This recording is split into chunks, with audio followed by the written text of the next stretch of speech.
রাজশাহী নগরীর সিটি পশুহাটের পাশের বড় ড্রেন। নিয়মিত ড্রাম ট্রাকে করে বিভিন্ন এলাকার বর্জ্য ফেলা হয় ড্রেনের ভেতর। দূষণ আর দুর্গন্ধে অতিষ্ঠ স্থানীয়রা।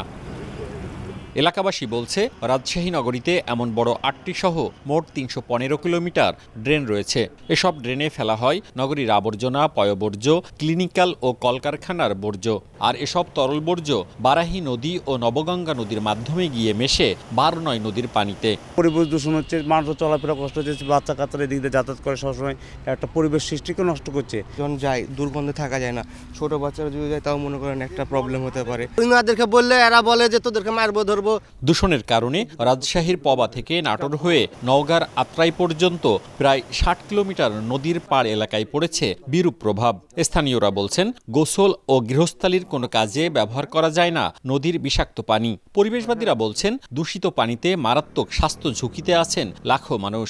চারি সাইডে আপনার এত দুর্গন্ধ, দুর্গন্ধের জন্য মানুষ এখানে চলাফেরা করা খুব সমস্যা হয়। আমরা এই নদীতে গোসলও করতে পারি না, বা পানি ব্যবহৃত যেগুলো করা হয় সেগুলোও করতে পারি না। গা চুলকায়, গায়ে ফুসে ফুসে মানে ঘাও সিস্টেম হয়, মানে পানি ব্যবহারও করতে পারি না আমরা।